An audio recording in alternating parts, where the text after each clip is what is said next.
Everyone is keenly awaiting these first Pfizer jabs to actually arrive in Australia. They are on their way from Europe, and the expectation is they'll be on the ground within the next 48 hours. Around 80,000 doses arriving. They will, though, need to be batch tested to ensure the safety and everything is on track before the expectation is we will see the first jabs in people's arms by the start of next week.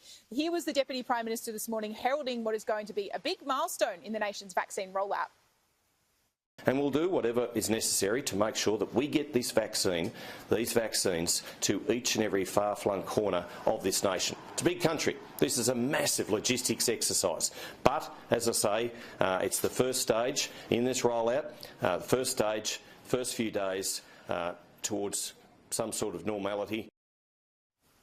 And we've also had confirmation this morning from the Northern Territory Chief Minister, Michael Gunner, that all of his advice is the first vaccines will be rolled out in the top end from next week. Here he was a short time ago explaining some of the detail about who will be first to get the jab.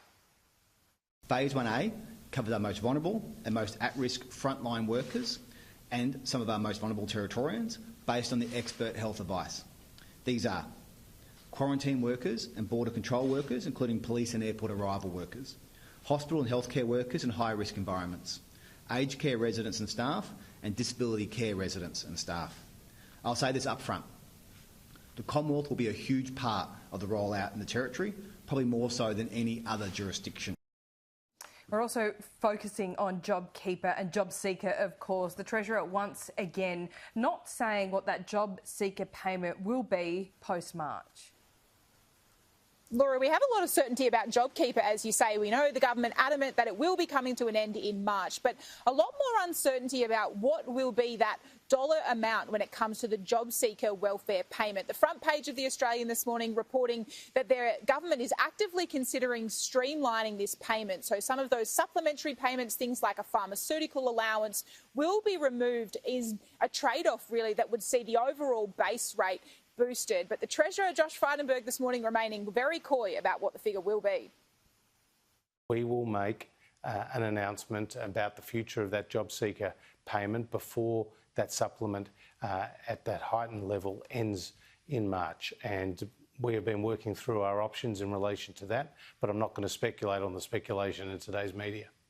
Is it incorrect?